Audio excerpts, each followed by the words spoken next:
नमस्कार दोस्तों, आपका स्वागत है मैथ 2 के इस नए वीडियो में। इसमें हम लेक्चर 5.5 के थ्योरी पार्ट को समझेंगे, साथ ही साथ हम उसके एक्टिविटी को भी सॉल्व करेंगे। यहाँ से मैथमेटिक्स बहुत ही मज़ेदार होने वाला है, तो बहुत ही आराम से ध्यान से समझिएगा। अगर आप वीडियो को 2x स्पीड में देखते हैं तो अभी के लिए इसको थोड़ा स्लो स्पीड कर लीजिए, आप नॉर्मल स्पीड में, क्योंकि कोई भी एक पार्ट मिस हो जाएगा तो आप आगे फिर आपके लिए वो दिक्कत कर सकता है। तो इसलिए हर एक स्टेप को अच्छे से समझिए कि लीनियर ट्रांसफॉर्मेशन कैसे होता है, और ज़्यादा मुश्किलात जब होंगे जब आपको उसको एक डेफिनेशन बनाना होगा एक्स वाई का, वहाँ पे आप ज़रूर ध्यान देना। अगर आप फास्ट देख भी रहे हो तो वहाँ पे ध्यान देना ज़रूर। तो समझते हैं लीनियर ट्रांसफॉर्मेशन होता क्या है। लीनियर ट्रांसफॉर्मेशन जो है वेक्टर स्पेस का ट्रांसफॉर्मेशन है। लीनियर का मतलब सीधा रेखा की तरफ, मतलब बिल्कुल सीधा, जैसे हमने अभी तक हमने लीनियर मैपिंग किया था किसी भी प्रॉब्लम को, वैसे जो है एक वेक्टर स्पेस होगा, उसकी हम लीनियर मैपिंग करके उसको लीनियर ट्रांसफॉर्मेशन करेंगे दूसरे वेक्टर स्पेस में। ये बड़ी मजेदार चीज है भाई। तो होता कैसे है कि बिल्कुल एक नियम के तहत होगा, ऐसा नहीं कि कुछ भी हो जाएगा। तो एक नियम के तहत होगा, कहने का मतलब समझिए कि एक वेक्टर अगर ये है, इसका स्पेस ये है, हम इस वेक्टर को दूसरे वेक्टर एक स्पेस में हम इसको ट्रांसफॉर्म करना चाह रहे हैं, तो ये वेक्टर जो है अपने मूल को रखेगा वहीं पर, क्योंकि अपना जो उसका ओरिजिन है वो चेंज नहीं होगा, ओरिजिन वही रहेगा।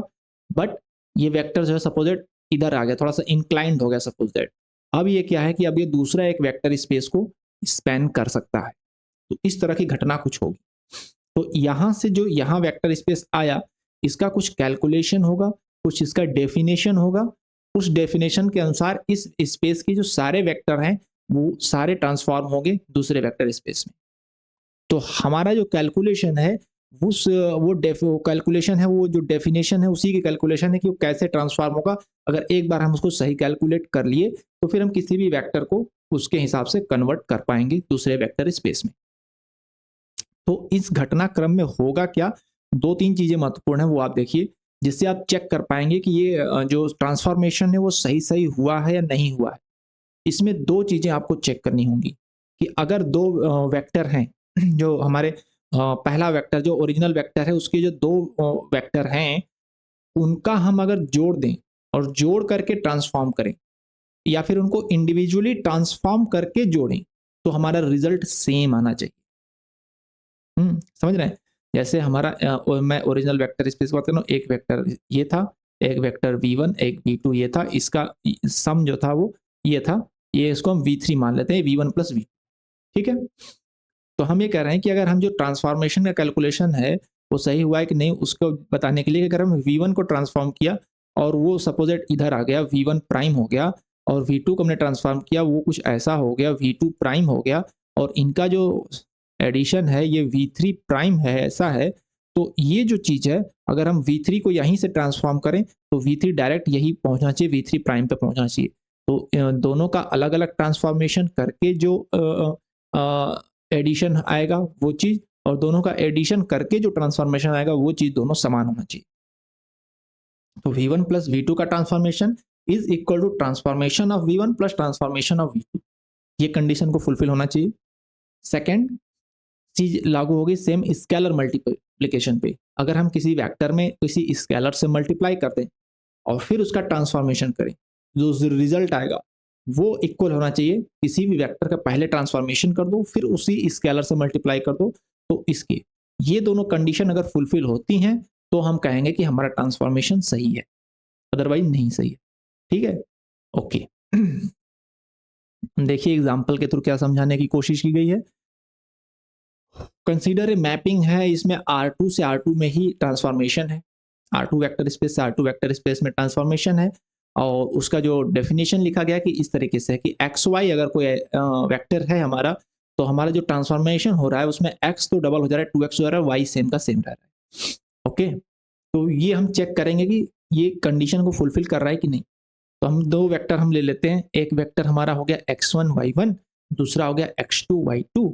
तो इनका जो टोटल होगा वो हो जाएगा x1 plus x2 and y1 plus y2। अब इसका अगर हम ट्रांसफॉर्मेशन करें तो क्या होगा, इसका जो ट्रांसफॉर्मेशन करेंगे तो 2x यानी कि ये हो जाएगा 2x1 plus 2x2 comma y1 plus y2 इस डेफिनेशन के अनुसार। अब हम अगर इंडिविजुअल सबका ट्रांसफॉर्मेशन कर दें, x1 y1 का कर देंगे तो क्या हो जाएगा 2x1 comma y1 and x2 का करेंगे तो 2x2 कॉमा y2 और इनको हम जोड़ देंगे तो क्या मिलेगा हमें, हमें मिलेगा 2x1 प्लस 2x2 कामा y1 प्लस y2 तो सेम चीज मिल गई। ठीक है, ओके, तो एक कंडीशन तो हमने चेक कर लिया, दूसरा कंडीशन भी अगर स्केलर वाला हम चेक करेंगे तो वो भी फुलफिल हो जाएगी। तो इस तरीके से हम इसको वेरीफाई कर सकते हैं कि ये ट्रांसफॉर्मेशन सही है। ये दोनों कंडीशन हमें चेक करनी होगी ट्रांसफॉर्मेशन में।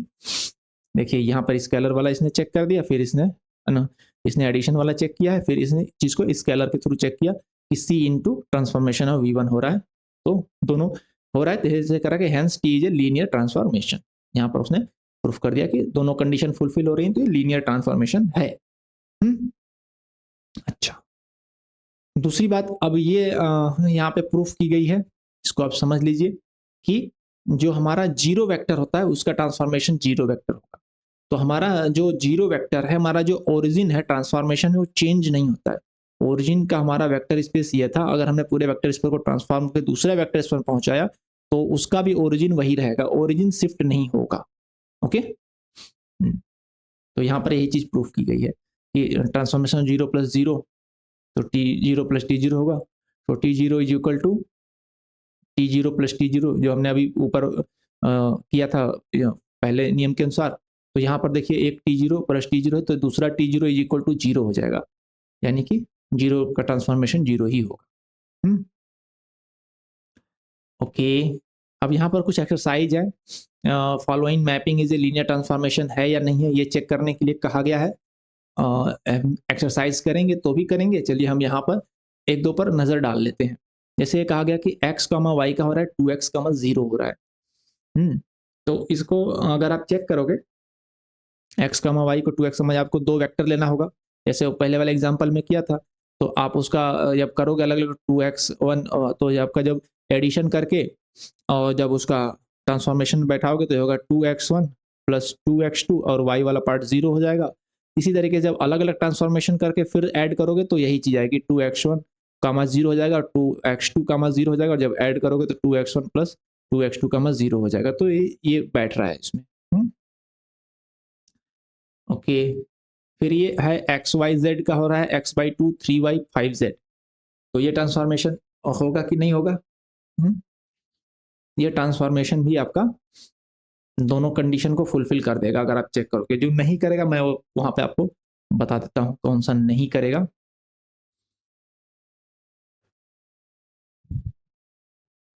हाँ,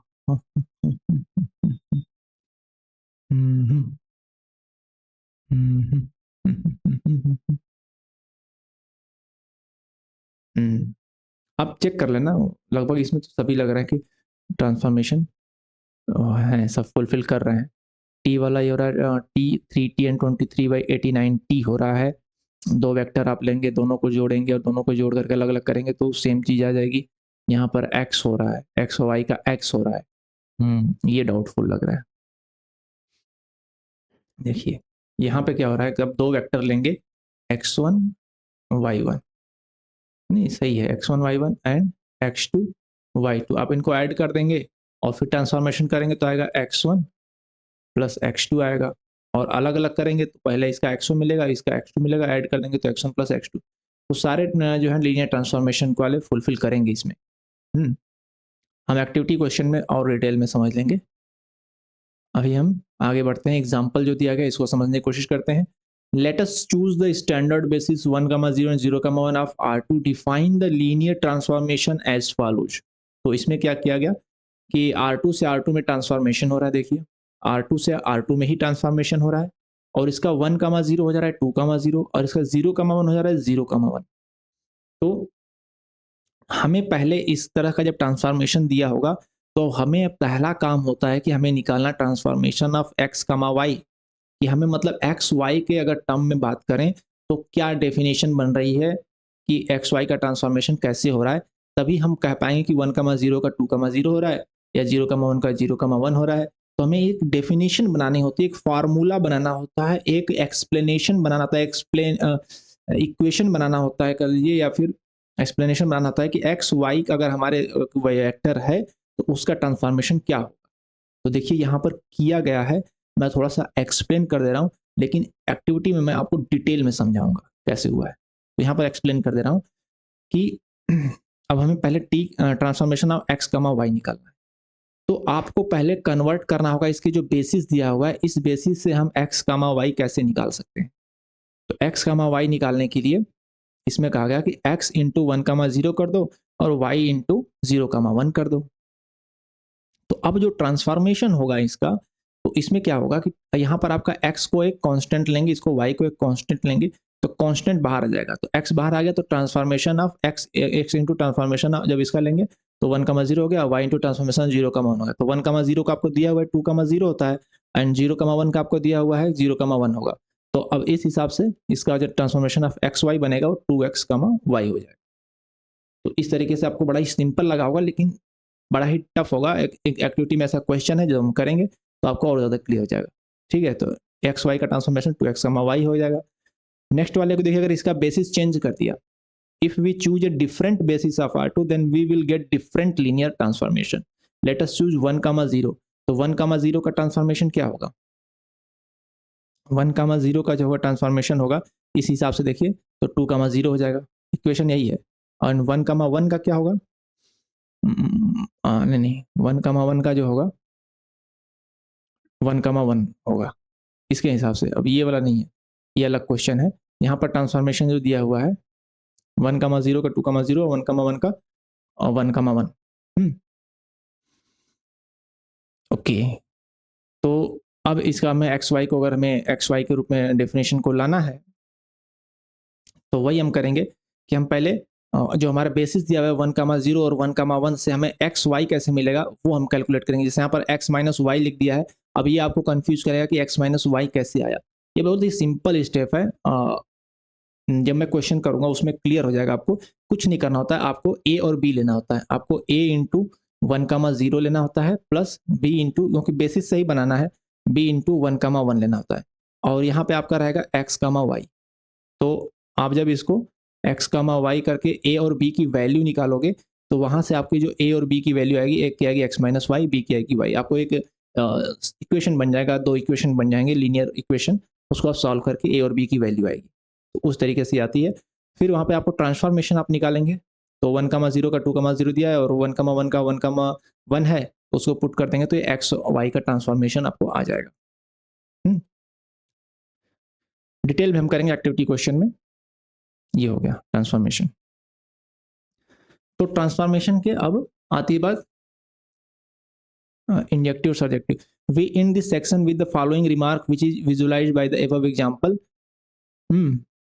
V to W be a linear transformation, it is enough to know the image of the basis element of V to get the explicit definition of T. It is enough to know the image of basis element of V to get the explicit definition of T. Explicit definition मतलब हमें x, y की जो definition निकालनी है T की, वो हमें basis element से मिल जाएगी। Enough. Okay. इसमें ऑप्शन में है कि U and V and W there is a linear transformation R3 to R2 such that TU is equal to 1,0, TV is equal to 0,1 and TW is equal to 5,6। तो correct options क्या क्या है? तो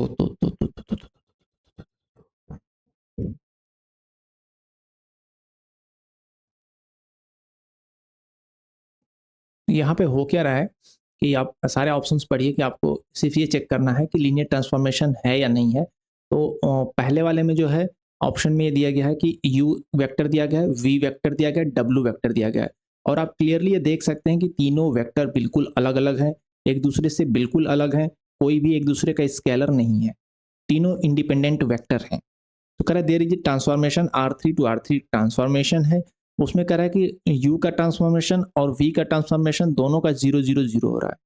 तो हम ये जानते हैं कि लीनियर ट्रांसफॉर्मेशन में जीरो वेक्टर का ही जीरो वेक्टर में ट्रांसफॉर्मेशन होता है और कोई भी दो वेक्टर का ट्रांसफॉर्मेशन एक में अगर 0 0 जा रहा है इसका मतलब ये लीनियर ट्रांसफॉर्मेशन नहीं होगा।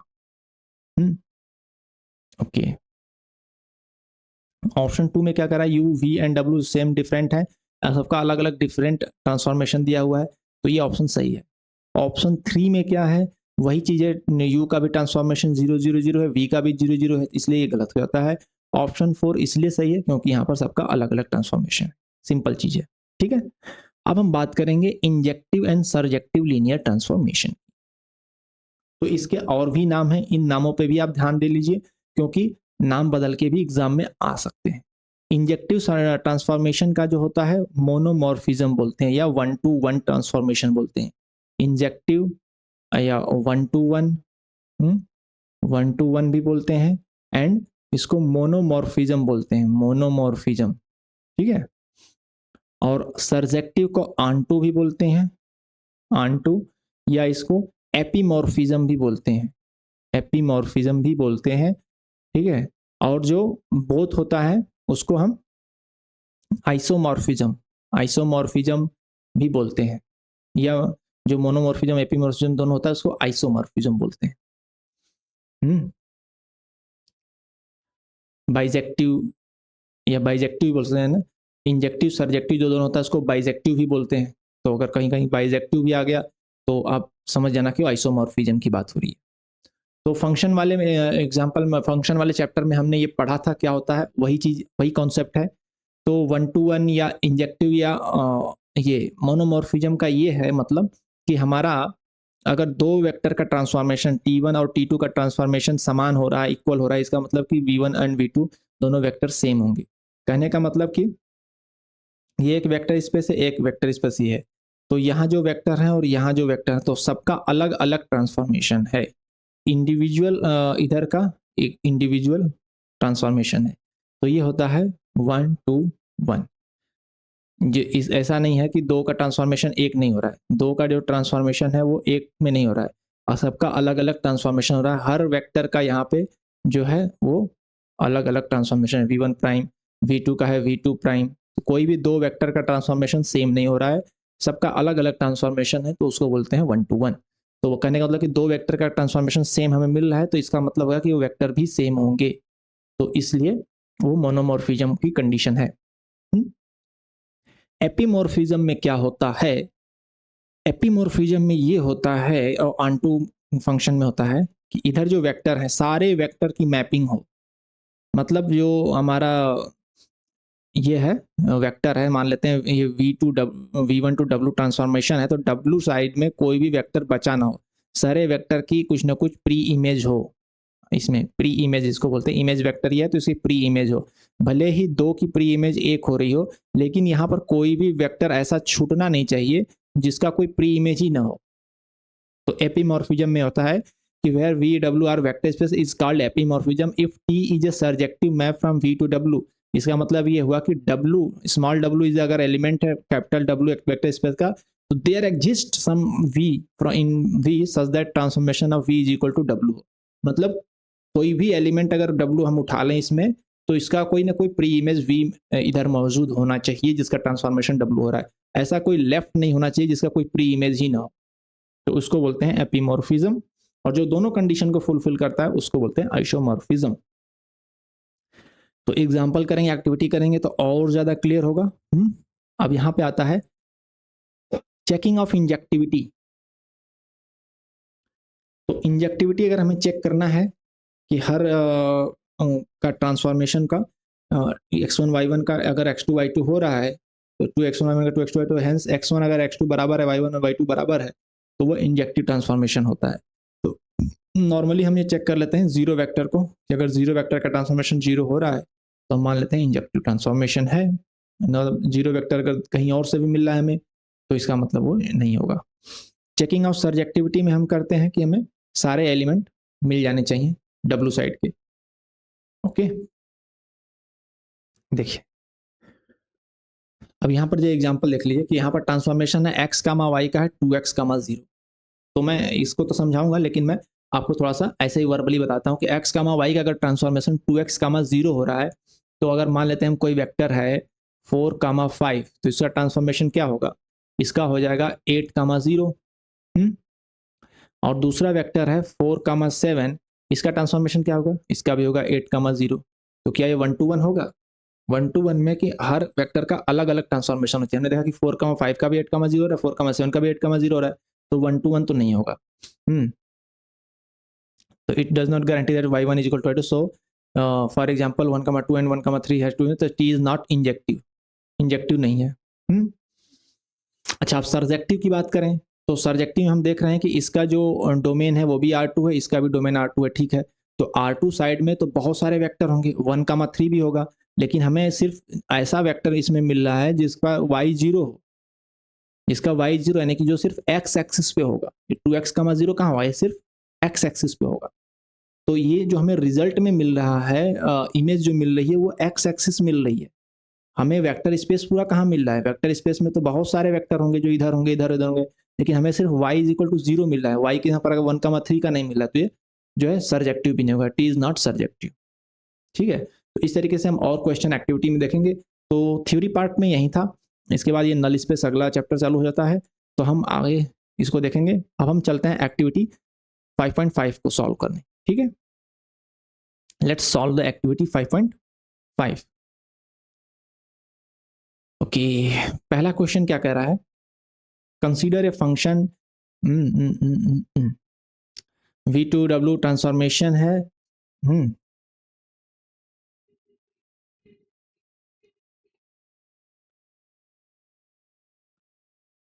तो ये कह रहा है कि v1 प्लस v2 का ट्रांसफॉर्मेशन है, transformation of v1 plus transformation of v2, और जब हम स्केलर से मल्टीप्लाई करते हैं v1 में तो उसका जो ट्रांसफॉर्मेशन है वो transformation of v1 into scalar है। तो ये हम जानते हैं कि ये दोनों स्टेटमेंट चाहिए हमें लीनियर ट्रांसफॉर्मेशन के लिए। Correct, it is a linear transformation that T satisfied both the statements 1 and 2, both statements satisfied करना जरूरी है लीनियर ट्रांसफॉर्मेशन के लिए। सेकंड क्वेश्चन क्या कह रहा है, which of the following is are a linear transformation, कौन सा लीनियर ट्रांसफॉर्मेशन है।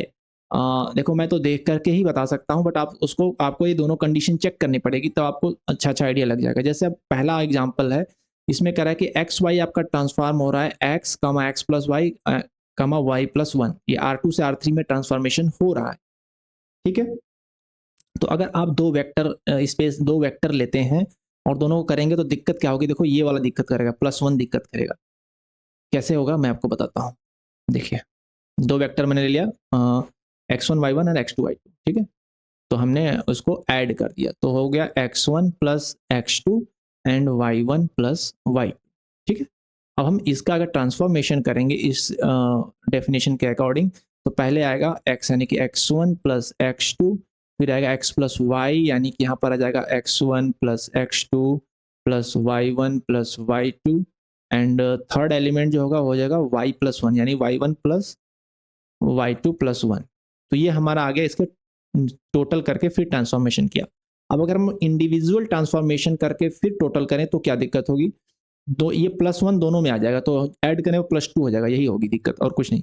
मैं आपको दिखा देता हूँ, पहले इंडिविजुअल करेंगे x1 का तो होगा x1 कामा x1 प्लस y1 कामा y1 प्लस 1 हो जाएगा, और दूसरे वाले करेंगे तो होगा x2 कामा x2 प्लस y2 कामा y2 प्लस 1, और जब इसको टोटल करेंगे तो पहला एलिमेंट सही मिलेगा x1 प्लस x2, दूसरा एलिमेंट भी आपको सही मिलेगा, तीसरे एलिमेंट में y1 प्लस y2 प्लस 2 हो जाएगा, ये 1 1 जोड़ के 2 हो जाएगा, तो ये सेटिस्फाइड नहीं करेगा, इसलिए गलत है।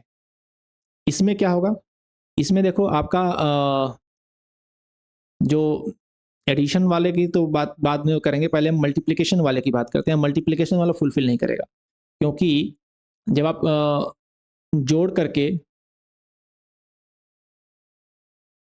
या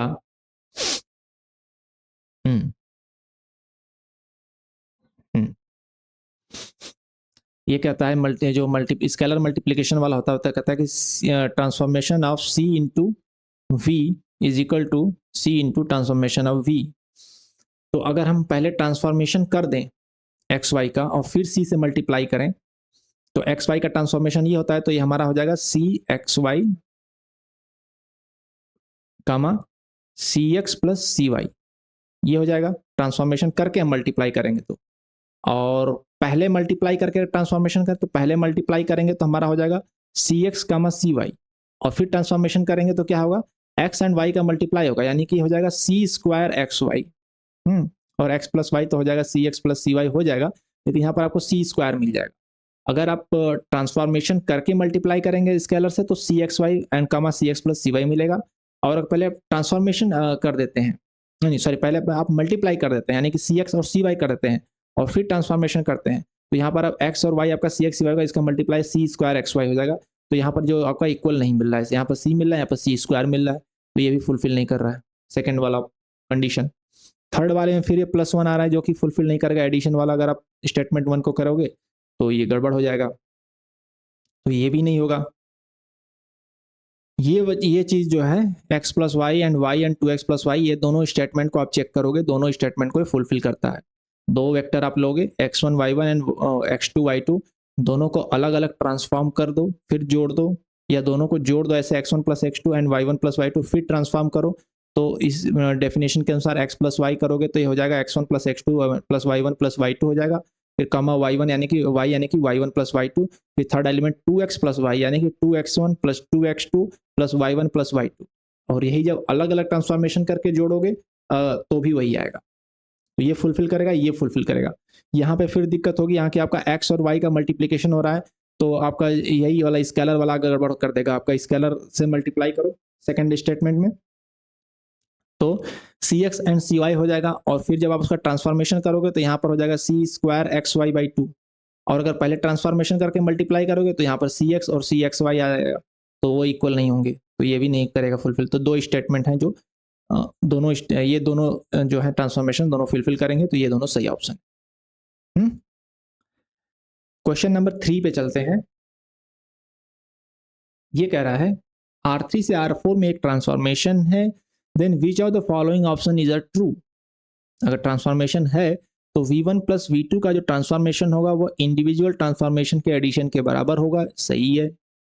0 0 0 का जो ट्रांसफॉर्मेशन होगा ओरिजिन का जो ट्रांसफॉर्मेशन होगा वो 0 0 0 0 हो जाएगा, मतलब 0 का ट्रांसफॉर्मेशन 0 होगा, 0 का 1 1 ये गलत है, और अगर हम स्केलर से मल्टीप्लाई करके ट्रांसफॉर्मेशन करें तो वो बराबर होगा ट्रांसफॉर्मेशन करके फिर स्केलर से करें, तो ये चीज ये भी सही है।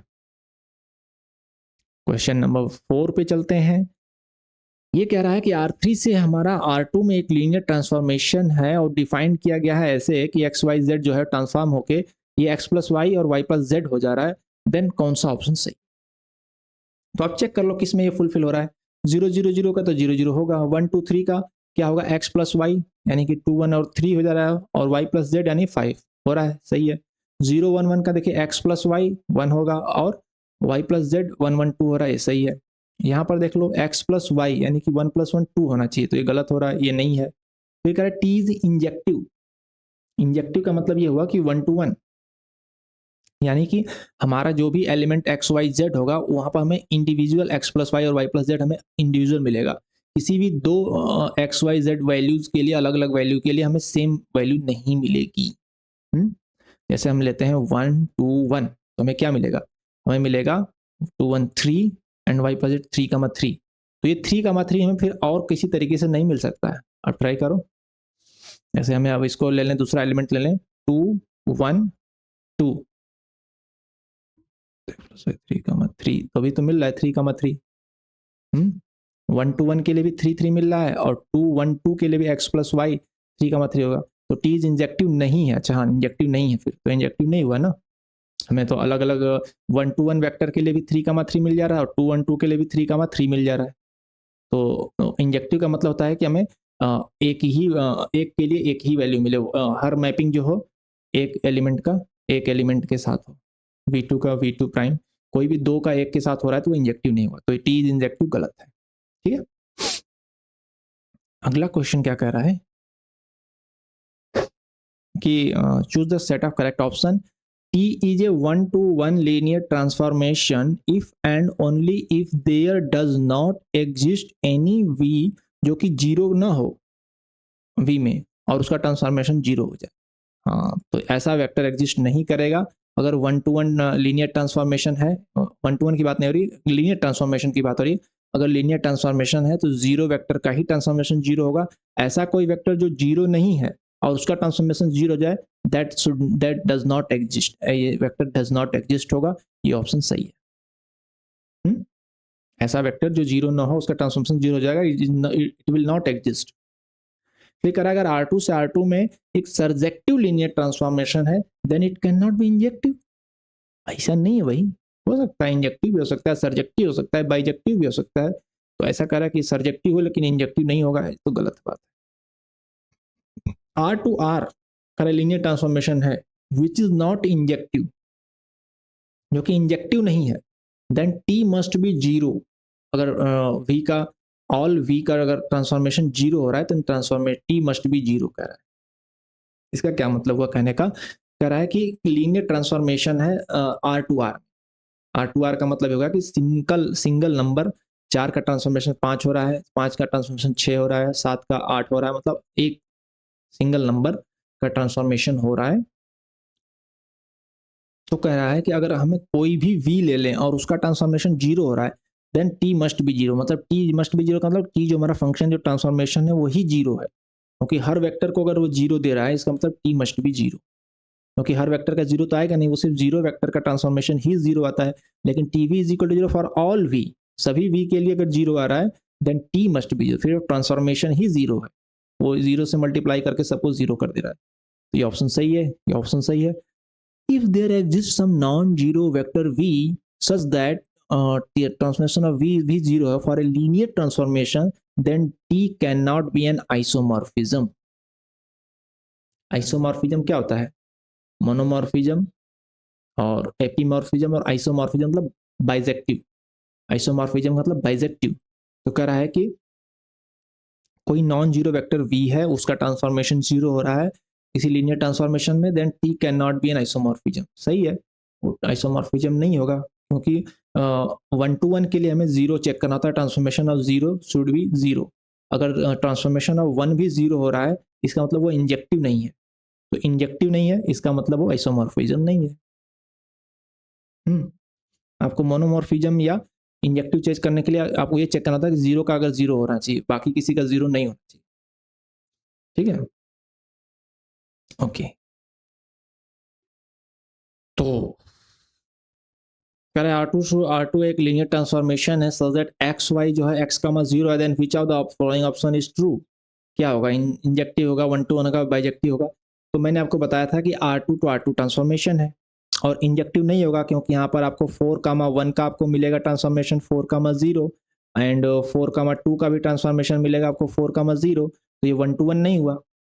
अच्छा, आंटू होगा, आंटू का मतलब ये हुआ कि इधर साइड में कोई भी वेक्टर बचना नहीं चाहिए, सारे वेक्टर का प्री इमेज होना चाहिए। तो इधर का साइड क्या है, इधर का डोमेन है R2, तो R2 में क्या आएगा, R2 में पूरा R2 वेक्टर स्पेस आता है, x, y आता है, लेकिन इसमें सिर्फ x, 0 ले रहा है, यानी ये x एक्सिस को ले रहा है, वेक्टर स्पेस तो ले नहीं रहा है। जहां इसमें आपका 4, 0 तो मिलेगा, लेकिन आप 4, 1 नहीं मिलेगा, 4, 2 नहीं मिलेगा, आपको y पार्ट नहीं मिल रहा है, सिर्फ x एक्सिस मिल रहा है। तो इसमें जो पूरा R2 हमारा डोमेन है, तो R2 के सारे एलिमेंट कहाँ मैप हो रहे हैं, नहीं मैप हो रहे हैं, तो सर्जेक्टिव भी नहीं है, तो ये इंजेक्टिव भी नहीं है, सर्जेक्टिव भी नहीं है, is neither 1 to 1 nor onto. ठीक है, आगे चलें। अगले क्वेश्चन में कह रहा है R2 to R2 ट्रांसफॉर्मेशन है एंड एक्स वाई जो हो रहा है x plus y and x minus y हो जा रहा है, then which of the following option is true. क्या ये 1 to 1 होगा या R2 होगा, क्या होगा? तो यहाँ हम देखेंगे कि अगर हम 1, 2 लेते हैं तो क्या हो जाएगा, 3, -1। अच्छा, 2, 1 लेते हैं तो क्या होगा, 3, 1 होगा। -1, 2 लेते हैं, ऐसे आपको चेक करना पड़ेगा, मतलब अब 0, 0 लेंगे तो हमें 0, 0 मिल रहा है, तो एक 1 to 1 ट्रांसफॉर्मेशन, अब में 0, 0 किसी और तरीके से नहीं मिल सकता। यकीन मानिए हमें 0, 0 सिर्फ 0, 0 से मिलेगा। अगर हमारे 0, 0 और तरीके से मिलता है, यानी कि x plus y is equal to 0 and x minus y is equal to 0, दोनों 0 हो, अगर आप इसको सॉल्व करेंगे तो ये कट गया है, 2x is equal to 0, it means x is equal to 0, x को रखेंगे तो आपको y is equal to 0 मिलेगा। यानी कि केवल 0, 0 का ही ट्रांसफॉर्मेशन 0, 0 हो सकता है और कहीं नहीं हो सकता है, इसलिए 1 to 1 हो गया। और अनटू इसलिए होगा क्योंकि आप कोई भी यहाँ पर नंबर ले लें, आपको एक डिफरेंट एक्स एंड वाई की वैल्यू मिलेगी, आपको वैल्यू मिलेगी ही मिलेगी एक्स वाई की।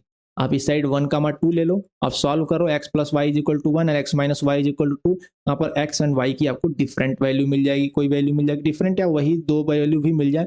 आंटू का मतलब ये होता है कि कोई भी एलिमेंट इधर बचना नहीं चाहिए, तो हर वैल्यू के लिए इक्वेशन सॉल्व हो सकता है। यानी x plus y is equal to something and x minus y is equal to something के लिए आप ये सॉल्व करके x एंड y की वैल्यू निकाल सकते हैं। यानी कि हर वैल्यू के लिए यहाँ पे R2 के लिए आपको कोई ना कोई प्री इमेज मिल जाएगी, इसलिए सर्जेक्टिव भी है और इंजेक्टिव भी है, तो ये बोथ है। ठीक है,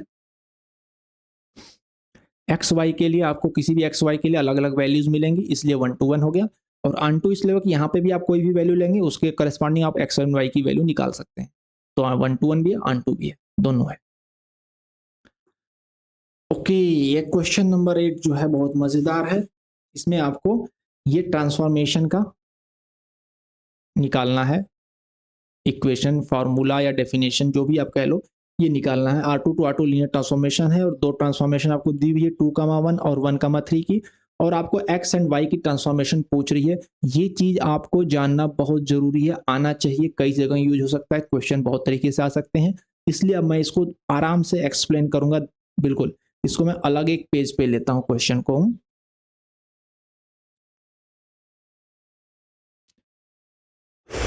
इस क्वेश्चन के लिए मैं एक ब्लैंक पेज ऐड करता हूं यहाँ पे, और यहाँ पे लेते हैं, और यहाँ मैं सॉल्व करता हूं आपके लिए क्वेश्चन।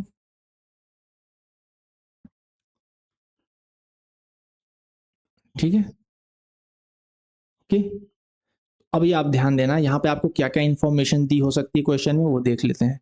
यहाँ आपको दिया हुआ है, आपको 2,1 एक वेक्टर स्पेस है जिसका एक एलिमेंट दिया हुआ है, 2,1 एक बेसिस है उसका एक्चुअली, क्योंकि R2 है तो R2 का बेसिस में दो बेसिस होंगे, और 2,1 और 1,3 दो का ट्रांसफॉर्मेशन दिया हुआ है, दोनों कहीं डिपेंडेंट नहीं है, तो इसका मतलब दोनों बेसिस है।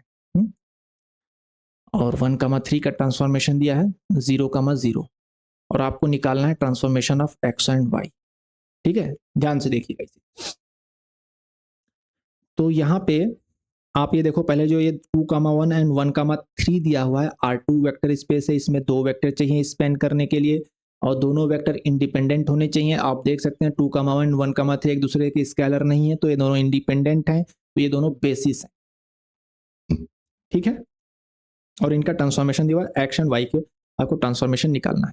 तो आपको पहले तो ये निकालना होगा एक्स कामा वाई को आप कैसे लिख सकते हो इनके बेसिस के फॉर्म में जिनका ट्रांसफॉर्मेशन दिया हुआ है, यानी कि 2,1 और 1,3, इनसे हम एक्स वाई कैसे निकालेंगे। तो हमें मान लेते हैं कि इसमें स्केलर ए प्लस स्केलर बी से मल्टीप्लाई करके एक्स वाई निकाल पाए। अब हमें ए और बी की वैल्यू निकालनी, कि ए और बी के यहाँ पर क्या ऐसा हम रख दें कि हमें 2,1 और 1,3 से हमें एक्स और वाई मिल जाए। तो चलो सॉल्व करते हैं। तो ये हो जाएगा 2a plus b comma a plus 3b। ठीक है, और इधर हो गया x कामा y। तो अब यह a और b की वैल्यू आपको एक्स वाई टर्म में निकालनी है। तो अब यहां से हम जो है एक इक्वेशन बना लेंगे। हम कर लेते हैं इसको इक्वेशन नंबर 1, और यहां से हम इक्वेट कर देंगे, यानी कि हमें मिल जाएगा 2a plus b is equal to x, और a plus 3b is equal to y है। तो हम इसमें डायरेक्ट 2 से मल्टीप्लाई करते हैं, हमें a को खत्म करना है अगर, तो हम इसमें 2 से मल्टीप्लाई कर देते हैं, तो हम इसको रखते हैं, यानी कि हो जाएगा 2a plus 6b is equal to y है, तो यहाँ पर 2y हो जाएगा। ठीक है, समझ गए आप, इसको हमने इक्वेट किया, फिर मल्टीप्लाई 2 कर दिया, अब माइनस माइनस माइनस, तो क्या मिलेगा, ये कैंसिल आउट हो गया, यहाँ पे मिलेगा हमें -5b is equal to x minus 2y। So b is equal to हो जाएगा minus x minus 2y divided by 5। ठीक है, 2a प्लस b is equal to x and 2a। ठीक है, ये हो गया 2a प्लस एक्स में 2a। ठीक है, -5/x-2y, तो ठीक है, ये -5 हो गया। ठीक है, तो b की वैल्यू आ गई। अब हम b की वैल्यू पुट कर देते हैं इक्वेशन नंबर, यहाँ पे 1 था, ये हो गया 2, तो हम इसमें 2 में पुट कर देते हैं b की वैल्यू, तो हमें मिल जाएगा 2a is equal to x minus b, यानी कि 2a is equal to x minus b है, तो हो जाएगा x plus this one x minus 2y upon 5, यहाँ से हो गया ना। 2a is equal to x minus b होगा, तो x माइनस बी है तो माइनस माइनस प्लस हो जाएगा, तो ये हो गया, तो ये हो जाएगा 5x प्लस एक्स, यानी कि 6x माइनस 2y अपन 5, तो यहाँ से हम 2 कॉमन ले लें तो ये हो जाएगा 3x माइनस वाई अपन 5, सो हमारा a इज इक्वल टू हो जाएगा 2 कैंसिल हो जाएगा 3x माइनस वाई अपन 5, तो हमें a की वैल्यू मिल गई और हमें b की वैल्यू मिल गई। अब हम a और b की वैल्यू को इस इक्वेशन में पुट कर देंगे, इक्वेशन नंबर 1 में। तो यहाँ पे एक और पेज ऐड करना पड़ेगा, तो हमें x कामा वाई क्या मिल गया, x comma y is equal to a की वैल्यू है 3x minus y divided 5 into 2 comma 1 plus b की वैल्यू है b की वैल्यू मिली थी minus x minus 2y by 5, यानी कि हम यहाँ प्लस वाला हमारा पार्ट हो जाएगा माइनस, और ये हो जाएगा x minus 2y by 5, x minus 2y by 5 into, और ये था हमारा अंदर में 1,3, 1,3, तो अब ये हो जाएगा। अब हम इसका लेंगे ट्रांसफॉर्मेशन, तो हमें x plus x comma y का हमें ट्रांसफॉर्मेशन लेना है, तो हम लेंगे transformation of x comma y, तो ये क्या होगा, अब ये चीज हमारे इसको हमें कांस्टेंट की तरह ट्रीट करेंगे, तो ये हमारा कांस्टेंट बाहर जाएगा 3x माइनस वाई डिवाइडेड 5, और ये हो जाएगा ट्रांसफॉर्मेशन ऑफ 2 कामा 1 माइनस, ये हो जाएगा हमारा x minus 2y divided 5 into transformation of 1 कामा 3, ये हमारा वेक्टर पार्ट है और ये हमारा कांस्टेंट पार्ट है, तो कांस्टेंट बाहर जाएगा, वेक्टर का ट्रांसफॉर्मेशन। आप समझिए वेक्टर क्या है और कांस्टेंट क्या है, यहाँ पर हमारा एक कांस्टेंट पार्ट आ रहा है क्योंकि हमने एक्स वाई के टर्म में लिया है, एक्स वाई हमारा फिक्स है तो ये चीज़ें भी फिक्स होंगी, तो ये हमारा कांस्टेंट होंगे, क्योंकि एक्स वाई हमने वैल्यू दी हुई है, तो पर्टिकुलर एक्स वाई के लिए ये वैल्यू और ये वैल्यू फिक्स होंगी, कांस्टेंट की तरह काम करेंगी, तो कांस्टेंट पार्ट बाहर आ जाएगा, ट्रांसफॉर्मेशन ऑफ वेक्टर पार्ट हो जाएगा 2 कामा 1 का एंड 1 कामा 3 का, और ये इसकी ट्रांसफॉर्मेशन वैल्यू हमें दी हुई है तो वो हम इसमें पुट करेंगे, यानी कि ये हो जाएगा 3x माइनस वाई डिवाइडेड 5, और 2 कामा 1 का ट्रांसफॉर्मेशन क्या है, 2 कामा 1 का ट्रांसफॉर्मेशन है 3 कामा 2, तो अब यहाँ हम रखेंगे 3 कामा 2, और फिर है minus x minus 2y divided 5, और 1 कामा 3 का ट्रांसफॉर्मेशन क्या है, 1 कामा 3 का ट्रांसफॉर्मेशन 0 0 है, ओके, तो फिर तो 0 0 ये हो जाएगा, इससे हमें कोई मतलब है नहीं, ये पार्ट से मतलब है, तो यहाँ पे क्या हो जाएगा, 1 कामा 5 बाहर आ जाएगा, 1 कामा 5 बाहर ले लीजिए, और 3 से मल्टीप्लाई होगा तो ये हो जाएगा 3 3 जा 9x माइनस 3y, 2 से मल्टीप्लाई होगा तो ये हो जाएगा 6x माइनस 2y, और इधर हो जाएगा transformation of x comma y, अगर यहाँ भी कुछ वैल्यू आती तो हम इस पार्ट को भी हम ऐड करते, अब चूंकि ये टोटल 0 हो गया तो हम इसको फिर नेग्लेक्ट कर देंगे, तो हमें जो आंसर x और y का ट्रांसफॉर्मेशन मिल गया वो ये मिला 9x minus 3y and 6x minus 2y, देखिए 9x minus 3y and 6x minus 2y, तो इस तरीके से इसका कैलकुलेशन करते हैं। होप ये आपको समझ में आ गया होगा, नहीं आया तो आप इसको रिपीट मोड में देखिए, मैंने स्टेप बाय स्टेप बहुत ही इजी तरीके से एक्सप्लेन किया है, सिंपल आपको एक्स वाई को इसके बेसिस के फॉर्म में कन्वर्ट, एक्स वाई को पहले कन्वर्ट करना होता है, उसके लिए आप इसका एक कोफिशिएंट ए और बी ले लेंगे, और उससे आप ए और बी की वैल्यू निकालेंगे, ए की वैल्यू क्या आएगी और बी की वैल्यू क्या आएगी एक्स वाई के टर्म में, क्योंकि आपको एक्स वाई दिया रहेगा, तो एक्स वाई के टर्म में ए और बी की वैल्यू आ जाएगी, यानी कि आपके पास ए और बी कांस्टेंट पार्ट मिल गया है, तो अब ए और बी की वैल्यू रख देंगे, और उसके बेसिस के साथ में अब हम इसके ट्रांसफॉर्मेशन की वैल्यू लेंगे, तो इसका जो ट्रांसफॉर्मेशन होगा ये कांस्टेंट पर बाहर जाएगा, इनके इंडिविजुअल ट्रांसफॉर्मेशन के बराबर होगा, और उसकी वैल्यू पुट करके फिर हम कैलकुलेशंस कर लेंगे, तो हमें एक्स वाई की ट्रांसफॉर्मेशन की वैल्यू एक्स वाई के टर्म में मिल जाएगी, ठीक है। चलो आगे चलते हैं, क्वेश्चन नंबर 9 कह रहा है consider the linear transformation R2 से R2 में ट्रांसफॉर्मेशन है, ऐसा है कि जो V है वो A इंटू वी हो जा रहा है, ए हमारा एक मैट्रिक्स है जो है 3, 2, 4 एंड 5। ओके, दो बेसिस हैं R2 के, और हमारा जो होगा बाकी वेक्टर होगा x एंड y का, और उसका ट्रांसफॉर्मेशन होकर समथिंग आएगा B। तो कह रहा है कि कौन सा ऑप्शन 2, 1 to 1 होगा, अन 2 होगा, क्या होगा। तो हम ये देख रहे हैं कि ये जो हमारा मैट्रिक्स है 3, 2 एंड 4, 5, इसमें जो मैट्रिक्स है ये, इसमें हम ये देख रहे हैं कि ये मैट्रिक्स हमारा जो है दोनों इंडिपेंडेंट वेक्टर हैं, दोनों इसमें जो वेरिएबल हैं वो इंडिपेंडेंट हैं या डिपेंडेंट वेरिएबल हैं, यानी कि इनके जो वेक्टर हैं वो इंडिपेंडेंट हैं। यानी कि आप इसको जब कन्वर्ट करोगे RREF में तो आपको आइडेंटिटी मैट्रिक्स मिलेगी। तो नोट करके देख लो, क्योंकि दो वेक्टर जो होते हैं वो तभी डिपेंडेंट होते हैं जब दोनों एक दूसरे के स्केलर हों, और 3, 2 एंड 4, 5 स्केलर नहीं है किसी भी तरीके से, तो ये इंडिपेंडेंट आएंगे। आप करके देख लो, इसमें से मान लेते हैं हम R2 माइनस R1 कर देते हैं, तो ये हो जाएगा 3, 2 नहीं 3, 2 लिखो, और ये हो जाएगा माइनस करेंगे तो ये हो जाएगा 1, और ये हो जाएगा 3।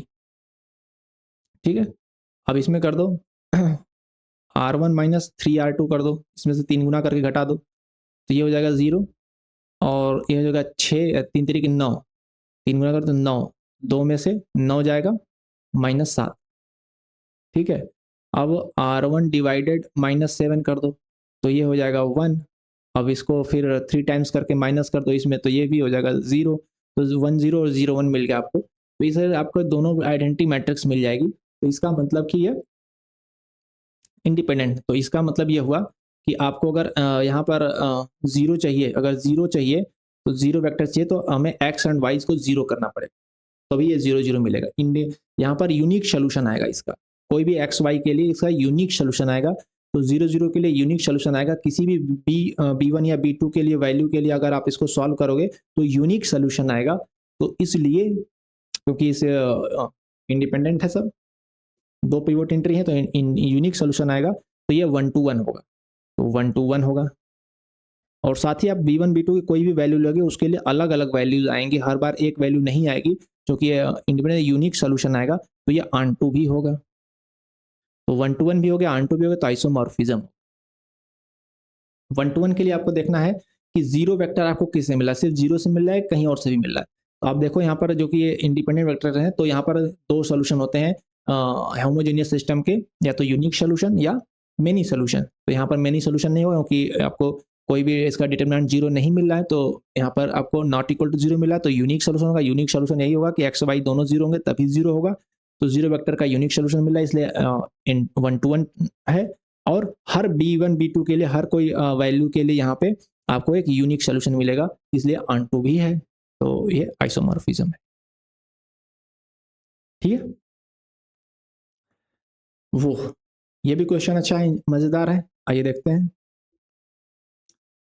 ठीक है, तो ये देखिए क्या कह रहा है कि S आपका एक ट्रांसफॉर्मेशन है जो V1 से V2 में, S आपका ट्रांसफॉर्मेशन है जो V1 से V2 में वेक्टर स्पेस का ट्रांसफॉर्मेशन है। T एक ट्रांसफॉर्मेशन है जो आपको V2 को कन्वर्ट कर रहा है V3 में। फिर एक ट्रांसफॉर्मेशन T ऑफ S ऐसा डिफाइन किया गया, T ऑफ S डिफाइन किया गया जो V1 को V3 में कन्वर्ट कर रहा है। तो ये हो कैसे रहा है, ये ऐसे हो रहा है कि T ऑफ S अगर हमने कोई वेक्टर का लिया है तो ये पहले हो रहा है, पहले S हो रहा है, फिर उसका T हो रहा है ट्रांसफॉर्मेशन। ठीक है, पहले उस वेक्टर का S ट्रांसफॉर्मेशन हो रहा है, फिर उसका T ट्रांसफॉर्मेशन हो रहा है। S होगा तो V1 से V2 हो जाएगा, फिर T होगा तो V2 से V3 हो जाएगा, तो हमें V1 से डायरेक्ट V3 मिल जाएगा। ठीक है, तो ये कह रहा है कि अगर T ऑफ S इंजेक्टिव है, इंजेक्टिव का मतलब क्या हुआ कि आपको T ऑफ S V1 से V3 में जो ट्रांसफॉर्मेशन हो रहा है, T ऑफ S अगर इंजेक्टिव है, मतलब हर V1 के लिए आपको अलग अलग V3 मिल रहा है, तो इसका मतलब कि कौन सा इंजेक्टिव होगा, T इंजेक्टिव होगा कि S इंजेक्टिव होगा। देखो होने को तो दोनों इंजेक्टिव हो सकते हैं, लेकिन मस्ट भी लगा हुआ है, यानी कि किसका श्योर है, श्योर एंड शॉर्ट है कि इंजेक्टिव ही होगा कौन सा। तो देखिए इसमें पहले T ऑफ S में पहले तो S ट्रांजेक्शन हो रहा है, उसके बाद T ट्रांजेक्शन हो रहा है, तो लास्ट में जो फाइनल ट्रांजेक्शन है वो T का है। तो T हमें मतलब कि अलग अलग वैल्यू दे रहा है V3 का, तो V3 का अलग अलग वैल्यू दे रहा है, लेकिन किसके लिए, V2 के लिए। तो यानी कि हमें V2 हर बार अलग-अलग मिल रहा है, तभी तो T अलग-अलग V3 दे रहा है। अगर V2 हमें 2 मिलता, यानी कि अगर हमें V1 से भी V2 मिलता और V4 से भी मान लेते हैं V2 मिलता, तो हमें V2 का जो T जो है लास्ट में कर रहा है, तो T दोनों टाइम हमें अलग-अलग वैल्यू नहीं देता। T हमें हमेशा V2 का अगर हमें V3 दे रहा है, तो इस बार भी V3 देता। V4 का भी V3 हमें दे देता है, क्योंकि हमें V1 से भी V2 मिला और V4 से भी V2 मिला अगर, तो हमें V1 का भी ट्रांसफॉर्मेशन V3 आता और V4 का भी ट्रांसफॉर्मेशन V3 आता। तो T तो इंजेक्टिव हो सकता है, no doubt, but must be injective अगर बात करें तो S होगा, क्योंकि S हमें अलग-अलग वैल्यू दे रहा है। V1 के लिए V2 दे रहा है, तो V4 के लिए हमें V5 दे रहा है। V4 के लिए हमें V5 दे रहा है, ताकि हमें V2 का हमें V3 मिल रहा है, तो V5 का हमें V6 मिल रहा है।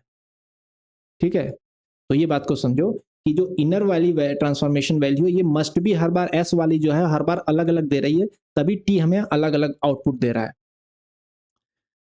तो टी भी इंजेक्टिव हो सकता है, लेकिन मस्ट बी अगर हम बात करें तो हमें एस मस्ट बी होगा, क्योंकि वो अंदर वाली जो ट्रांसफॉर्मेशन है वो हमें हर बार अलग वैल्यू दे रही है, जिससे कि टी हमारा हर बार अलग वैल्यू आउटपुट दे रहा है। तो मस्ट बी की अगर बात करें तो एस हमारा इंजेक्टिव होगा, हर हर V1 के लिए हमें हर इनपुट के लिए हमें अलग आउटपुट एस दे रहा है।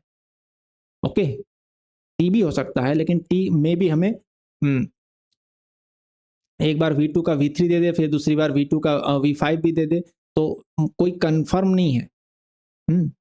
कोई कंफर्म नहीं है टी के बारे में, लेकिन एस के बारे में हम श्योर एंड शॉर्ट कर सकते हैं कि जो अंदर वाली है वो हर बार अलग अलग वैल्यू दे रही है। तो एस मस्ट बी इंजेक्टिव में एस आएगा।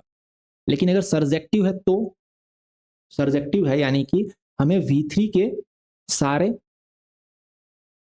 हमारा जो डोमेन हमें V3 का है, वो सारे हमें V3 के एलिमेंट मिल रहे हैं।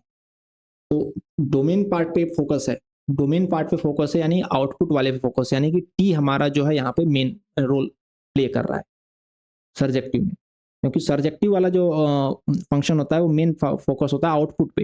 तो आउटपुट की तरफ आपको सारे एलिमेंट मिल रहे हैं, यानी V3 की तरफ आपको सारे एलिमेंट मिल रहे हैं। जो भी इनपुट आ रहा है किसमें, टी में, वो सारे आउटपुट आपको V3 का दे रहा है। तो यहाँ पर टी मस्ट भी सर्जेक्टिव होगा। अगर सर्जेक्टिव की बात करें तो टी मस्ट भी सर्जेक्टिव होगा। हम एस के बारे में, सर्जेक्टिव के बारे में नहीं कर सकते, एस सर्जेक्टिव हो सकता है और नहीं भी हो सकता है, लेकिन क्योंकि इनर पार्ट है, लेकिन फाइनल आउटपुट हमें V3 मिल रहा है जो कि टी से मिल रहा है, और उसके सारे रेंज मिल रहे हैं, क्योंकि हमें जो बात हो रही है सर्जेक्टिव होने की, V1 टू V3 की हो रही है, यानी हमें V3 के सारे एलिमेंट मिल रहे हैं, तो टी मस्ट भी सर्जेक्टिव होगा, जो आउटर पार्ट है। ठीक है, ओके, अगले क्वेश्चन पे चलते हैं। R2 टू R3 ट्रांसफॉर्मेशन है। तो R2 टू R3 ट्रांसफॉर्मेशन है, डेफिनेशन दिया हुआ है 2x plus 3y 5x minus y and x plus 6y, which of the following is 1 to 1 होगा क्या ऑन टू होगा, क्या होगा। पहले हम 1 to 1 के लिए बात करते हैं, 1 to 1 की चेक करते हैं 1 to 1 है या नहीं है। तो हम ये देखेंगे पहले कि जीरो वेक्टर का क्या ट्रांसफॉर्मेशन होगा। अगर हम 0, 0 लेते हैं तो हमें मिलेगा 0, 0, 0 मिलेगा। तो हमें ये तो 1 to 1 लग रहा है। फिर हम ये चेक कर लें किसी और तरीके से भी मिल सकता है क्या 0, 0, तो हम देखेंगे कि नहीं मिल सकता है। किसी और वेक्टर के लिए भी अगर आप चेक करना चाहें, तो अगर हमें 1, 2 से क्या मिलेगा देख लो, 1, 2 से हमें मिलेगा 1 प्लस 6 यानी कि 7, 5 माइनस 2 यानी 3 एंड 1 प्लस 12 यानी 13। ठीक है, 1, 2 से हमें 7, 3, 13 मिलेगा। हो सकता है आपको ये देखिए तीनों जो एलिमेंट हैं 2x plus 3y 5x minus y and x plus 6y कहीं भी डिपेंडेंट नहीं, सब तीनों अलग अलग हैं, कोई भी स्केलर नहीं है। तो आपको 7, 3, 13 मिल सकता है। किसी और वैल्यू के साथ आपको हो सकता है 7, 3, 12 मिल सकता है। 7, 3, 13 सिर्फ एक ही वैल्यू, ए सेट पूरा एक ही वैल्यू के साथ मिलेगा। आपको 7, 3, 12 मिल सकता है, आपको 7, 0, 13 मिल सकता है। तो कोई भी दो एलिमेंट आपको इक्वल मिल सकते हैं, लेकिन जब आपको ये तीनों एलिमेंट एक पर्टिकुलर एलिमेंट चाहिए तो आपको एक एक्स एंड वाई का पर्टिकुलर सेट चाहिए। आप 2, 1 से भी सेम चीज नहीं ला पाएंगे। ओके, तो ये हम देख रहे हैं कि हर एक्स एंड वाई वैल्यू के लिए जो हमारा काउंटर पार्ट है वो अलग अलग वैल्यूज आएंगी, डिफरेंट डिफरेंट वैल्यू आएंगी। तो ये तो प्रूफ करता है कि इसका 1 to 1 नेचर है कि एक्स वाई की हर एक अलग वैल्यू के लिए उसका जो इमेज है वो अलग आएगा। तो 1 to 1 फंक्शन तो दिखाई दे रहा है। तो क्या ये आंटू भी है? आंटू के लिए हम देखते हैं कि इनका जो है पूरा रेंज डोमेन क्या है। तो ये देखिए R2 है, तो R2 में तो हम कुछ भी ले सकते हैं, लेकिन जो हमारा इमेज साइज है वो R3 है, R3 है। तो R3 में कहने का मतलब कि सर्जेक्टिव के लिए मैं R3 के सारे एलिमेंट की मैपिंग हो सकती है इधर, सारे एलिमेंट का क्या प्री इमेज होगा? तो हम बिग नो होगा इसका आंसर, क्योंकि देखो आपको 7 3 13 की तो प्री इमेज मिल जाएगा, 1 2 मिल जाएगा, लेकिन आप ढूंढोगे अगर 7 3 11 का, हो सकता है नहीं मिलेगा, क्योंकि R3 में तो बहुत सारे वेक्टर आ गए, सारे वेक्टर आ गए ना, R3 वेक्टर स्पेस में तो सारे वेक्टर आ गए। यहाँ पर आपको 0 0 1 भी आएगा, तो 0 0 1 का अगर आप खोजोगे x एंड y की वैल्यू जो 2x + 3y 0 और 5x - y 0 और x + 6y 1 हो जाए, तो नहीं मिलेगा ऐसा। तो R3 वेक्टर स्पेस में सारे वेक्टर की मैपिंग नहीं होगी, R2 में 0 0 1 की नहीं होगी, 0 1 0 की नहीं होगी। तो इस तरह से बहुत सारे वेक्टर होंगे जिसके लिए आपको x y की कोई फिक्स वैल्यू नहीं मिलेगी जो सेटिस्फाइड करे इस डेफिनेशन को भी, और वो R3 में लाई करती हो, इसलिए ऑन टू नहीं होगा, 1 to 1 हो सकता है, 1 to 1 बट नॉट ऑन। ठीक है, क्वेश्चन नंबर 12 पे चलते हैं। R3 to R3 एक लीनियर ट्रांसफॉर्मेशन है, उसको डिफाइन किया गया है, this can be represented as AV। A हमारा ये बन गया एक मैट्रिक्स एंड V हमारा हो गया XYZ। तो कौन सा ऑप्शन सही है? कह रहा है कि T is injective if and only if the system of linear equation AV is equal to 0 has a unique solution। Unique solution का मतलब कि आपका जो वेक्टर स्पेस होगा 0 0 0 उसी का ट्रांसफॉर्मेशन होगा 0 0 0। ठीक है, तो तही मतलब इसका यूनिक सोल्यूशन होगा, तभी जो है ये इंजेक्टिव होगा। अगर मोर सोल्यूशन होता है, यानी कि ये तो आपका है होमोजेनियस सिस्टम, इसमें होता है यूनिक या फिर मेनी सोल्यूशन। तो मेनी सोल्यूशन यानी कि बहुत सारे वेक्टर मिलकर 0 0 एलिमेंट देने, तो 1 to 1 नहीं होगा। तो इंजेक्टिव तभी होगा जब AV = 0 का यूनिक सोल्यूशन। ठीक है, T is injective if and only if the rank A = 3। बात वही हो गई, मैट्रिक्स A की रैंक 3 होने का मतलब इसका यूनिक सोल्यूशन हो गया। तो यूनिक सोल्यूशन की बात ही होगी, तभी वो रैंक 3 होगा। रैंक 3 नहीं है, इसका मतलब डिटर्मिनेंट 0 हो जाएगा, तो फिर वो यूनिक सोल्यूशन नहीं होगा। तो same first option second option के मतलब एक ही है कि इसका रैंक 3 होगा, तभी इसका यूनिक सोल्यूशन होगा। थर्ड ऑप्शन में कह रहा है कि AV = B, तो कोई भी V वैल्यू जो R3 में हो has a solution, then T must be surjective. मतलब कि अगर ये इक्वेशन AV = B फॉर्म में हो, तो कोई भी V वैल्यू ले लें जो कि R3 में है, R3 वेक्टर स्पेस में कोई भी V है, उसका अगर सोल्यूशन अवेलेबल है, यानी कि उसका प्री इमेज अवेलेबल है, तो वो सर्जेक्टिव हो जाएगा। तो सर्जेक्टिव की डिफिनेशन ही यही है कि कोई भी वैल्यू आप लो, उसका प्री इमेज होना चाहिए। तो वही कह रहा है कि हर B के लिए हैज ए सोल्यूशन, कोई उसका इमेज है, देन प्री इमेज है, then T must be surjective. ये भी सही है। अगला कह रहा है कि T is not surjective, then there exist some B जो R3 में है, ऐसा कोई सेट B है R3 में, that the system of linear equation has no solution, उसके लिए इसका कोई सोल्यूशन नहीं मिल रहा है, देन उसका मतलब प्री इमेज नहीं मिल रहा है, तब वो सर्जेक्टिव नहीं होगा। ये बात भी वही है, सेम बात है, इसका बात यही है। यहाँ पे कह रहा है कि किसी भी के लिए अगर वह सोल्यूशन है तो वो सर्जेक्टिव होगा, और यहाँ कह रहा है कि सर्जेक्टिव नहीं होगा, अगर कोई ऐसा B है जिसका सोल्यूशन नहीं है तो सर्जेक्टिव नहीं होगा। तो ये दोनों भी ऑप्शन का मतलब एक ही है। तो इस तरीके से चारों ऑप्शन सही। तो यहाँ पर मुझे लग रहा है कि ये खत्म हो जाता है एक्टिविटी। ठीक है, ये एक्टिविटी खत्म होती है। अब मुझे आपको थैंक यू कहना पड़ेगा। आपका यहाँ बने रहने के लिए बहुत बहुत धन्यवाद। चैनल को सब्सक्राइब करने के लिए भी बहुत बहुत धन्यवाद, और मेंबरशिप ज्वाइन करने के लिए बहुत बहुत धन्यवाद। लाइक भी करिए, कमेंट भी करिए, और मुझे मोटिवेशन दीजिए। अगली वीडियो बहुत जल्दी आएगी। Thank you.